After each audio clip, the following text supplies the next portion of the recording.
sorry.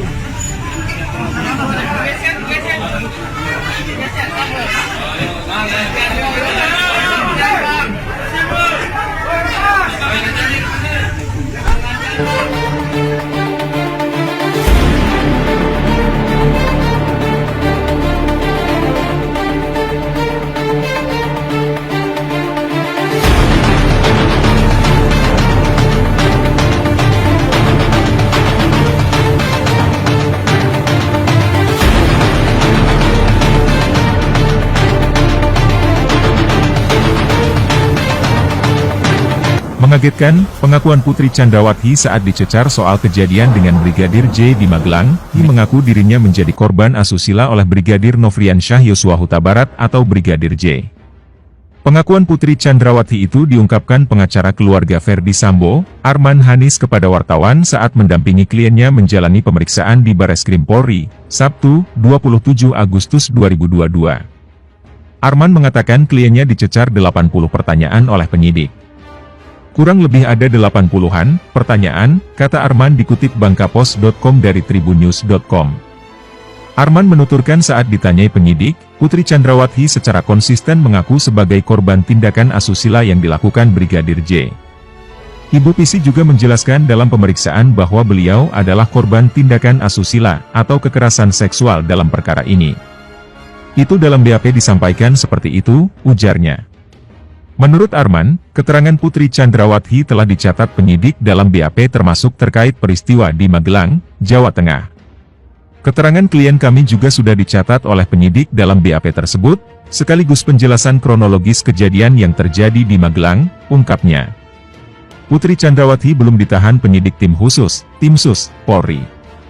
Istri dari mantan Kadif Propam Polri Ferdy Sambo itu diperbolehkan pulang setelah menjalani pemeriksaan pada Jumat, 28 Agustus 2022. Pemeriksaan terhadap Putri Chandrawati belum selesai. Penyidik akan kembali memeriksanya pada Rabu pekan depan. Diinformasikan Bu Pisi kembali dulu, ia kembali ke rumah, kata Kadif Humas Polri Irjen Pol Dedi Prasetyo, di Bareskrim Polri. Dedi Prasetyo mengatakan pihaknya menghentikan pemeriksaan sementara terhadap Putri dengan mempertimbangkan kondisi kesehatannya. Untuk pemeriksaan PC pada malam hari ini dihentikan dulu karena sudah larut malam dan mengingat juga menjaga kondisi kesehatan, kata Dedi. Akan tetapi, Dedi menjelaskan kondisi Putri saat ini yang sudah dinyatakan sehat berdasarkan hasil pemeriksaan kesehatan saat hendak diperiksa. Jadi standar sebelum seseorang dilakukan pemeriksaan seseorang harus diperiksa kesehatan. Artinya kalau sudah diperiksa kesehatannya dan dilakukan pemeriksaan kurang lebih hampir sekitar 12 jam, kondisi kesehatannya tentunya baik, imbuh dia. Dedi mengatakan, meski diizinkan pulang, Putri selalu berada dalam pengawasan penyidik. Termasuk, antisipasi pihak-pihak luar yang berpotensi mengubah keterangan Putri terkait kasus yang sedang menjeratnya. Penyidik sudah mengantisipasi itu semuanya, masalah teknis dan taktis penyidik tentu sudah sangat paham, papar Dedi.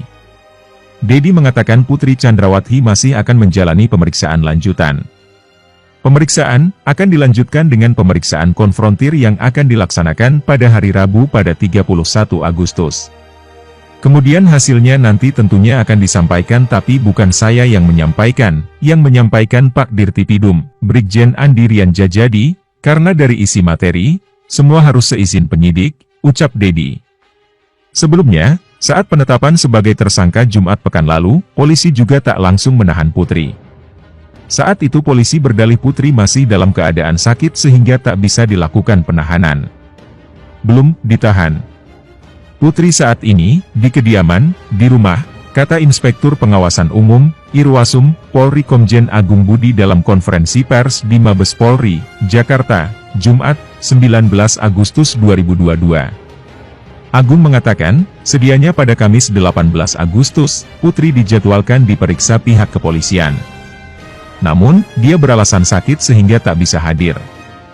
Kendati demikian, gelar perkara terhadap Putri terus dilakukan hingga statusnya kini menjadi tersangka. Maka, sambil berkoordinasi dengan dokter yang bersangkutan nanti status akan ditetapkan berikutnya, ujarnya. Putri merupakan tersangka terakhir dari 5 tersangka yang sudah diumumkan Mabes Polri.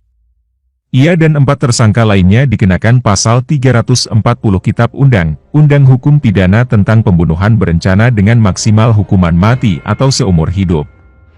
Adapun Putri Chandrawati datang ke Bareskrim Polri pukul 10.57 WIB untuk menjalani pemeriksaan sebagai tersangka dalam kasus pembunuhan Brigadir J atau Nofriansyah Yosua Huta Barat.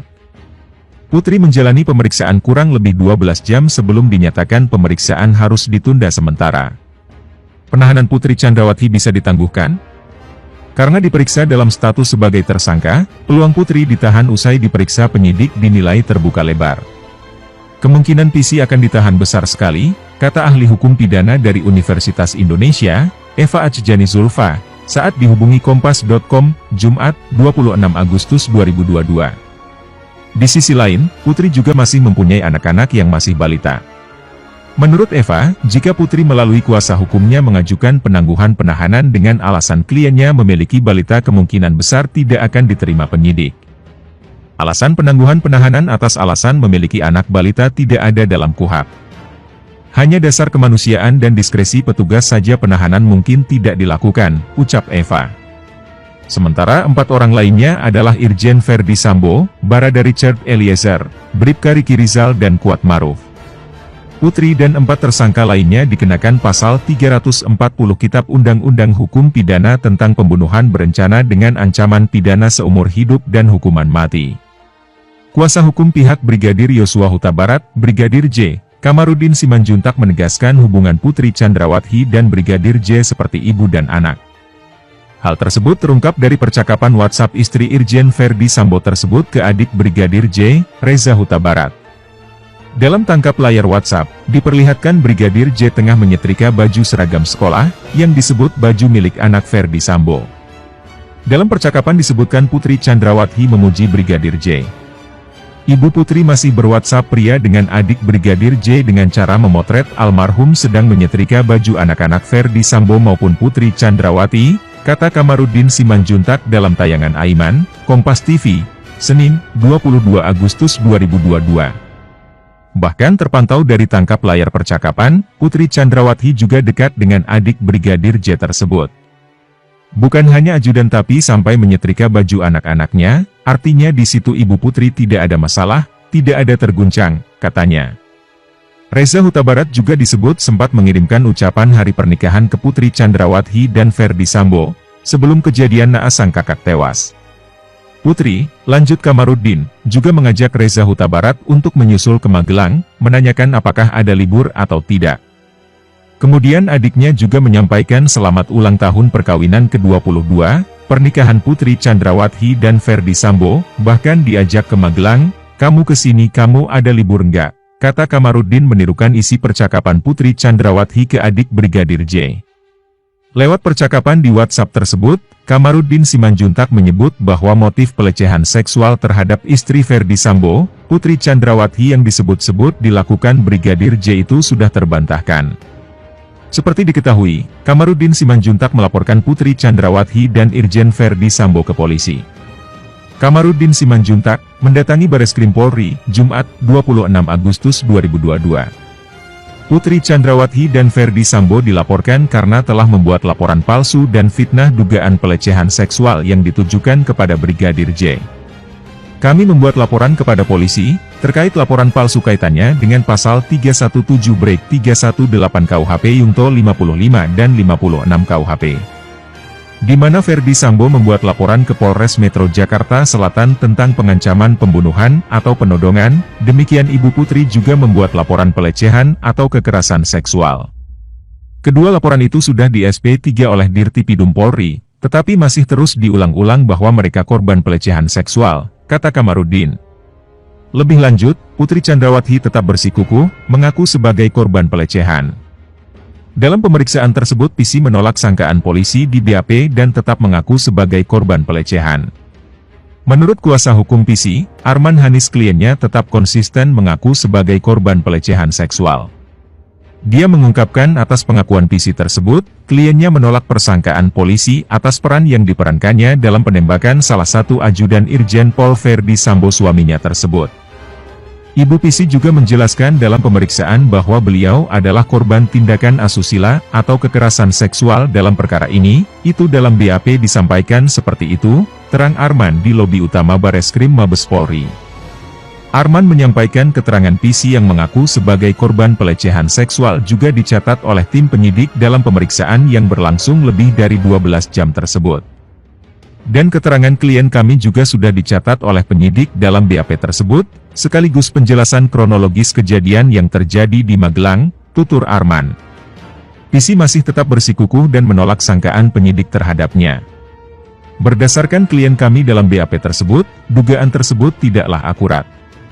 Dan telah dijelaskan klien kami secara konstruktif kepada penyidik, ujar Arman.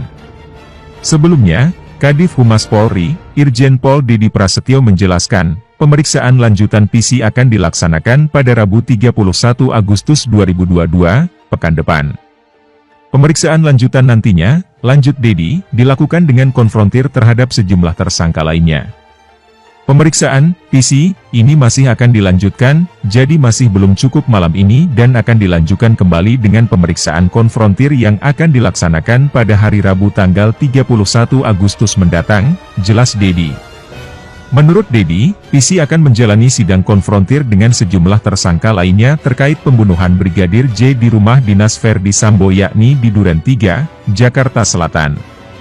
Nanti Pisi akan diperiksa secara konfrontir dengan beberapa tersangka lain, seperti RR, Bribka Riki, KM, dan Ray, Baradae, jelas Dedi. Dedi juga menyampaikan nantinya hasil pemeriksaan akan disampaikan langsung oleh Dirtipidum Mabes Polri, Brigjen Pol Andirian Djajadi. Kemudian hasilnya nanti tentunya akan disampaikan oleh Dirtipidum. Karena dari sisi materi semuanya harus seizini penyidik, karena penyidik yang paling menguasai, terang Dedi. Bagaimana pendapat Anda?